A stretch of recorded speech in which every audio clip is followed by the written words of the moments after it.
For more on this agreement now, we want to bring in Holly Williams in Istanbul, Turkey, and also Elizabeth Palmer, who is in Damascus. Holly, I want to start with you. What is the opposition reaction to this agreement? Well, Jeff, the head of Syria's main armed opposition group, General Salim Idris, held a press conference here in Istanbul today, and he rejected the framework agreed on by the U.S. and Russia. We think that the Russians and the Syrian regime are playing games to waste time and to win time for the criminal regime in Damascus. General Idris also said that the opposition would not agree to a ceasefire in order to allow international inspectors to visit Syria's chemical weapons facilities. Holly, there's some speculation that some of these chemical weapons are already being moved into neighboring countries. Do we know anything about that?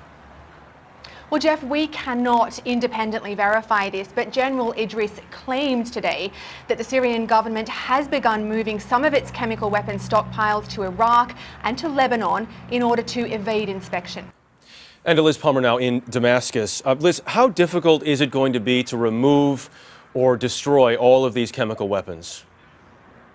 Hugely difficult, especially as the Russians and the Americans have given themselves a very tight timeline.